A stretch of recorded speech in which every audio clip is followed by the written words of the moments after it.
Evening was falling over Los Angeles, and Sunset Boulevard was buzzing with activity. Inside a quiet villa in the hills of Beverly Hills, Cary Grant stood in front of the mirror, adjusting his silk tie as he studied his face. Another night, another party, and another guest who might hold secrets for more than just a new script, he said to himself with a faint smile. Cary Grant was more than just a handsome actor adored by the public.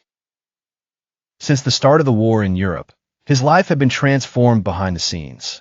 One evening, at an elite private club, a well-dressed man approached him with a simple title, Mr. Carter of the British Consulate.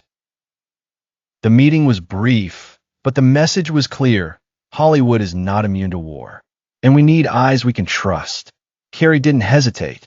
He wasn't a soldier with a rifle, but he had another weapon, a facade.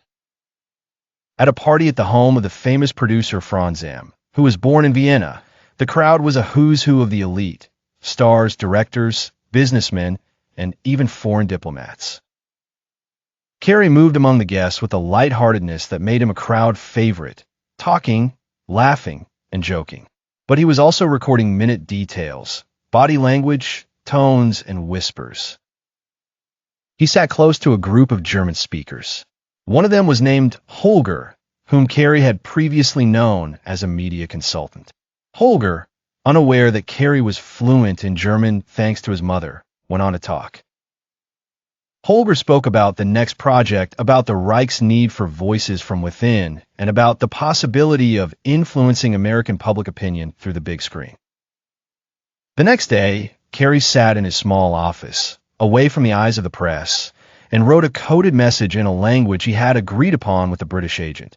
Names, locations, and details about the covert financing of certain films. The messages were transmitted through an intermediary at the consulate, and from there to London. Months passed, and the network expanded. Cary helped expose the involvement of a small production company, run from the shadows through intermediaries in Buenos Aires, whose goal was to pass on hidden messages in favor of American neutrality, and perhaps more. He also led the authorities to a famous Hollywood journalist who had direct contact with the German embassy.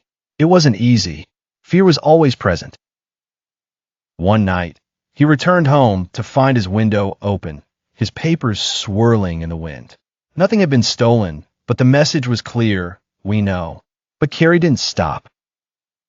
When the war ended, Hollywood returned to its usual hustle and bustle. No one knew his true role, and he didn't ask for thanks or recognition. "I'm just an actor," he would say with a smile. But in the British intelligence archives, specifically in a file-coded CG 1942, these words are recorded. By charm and intelligence, CG has opened doors that bombs cannot penetrate.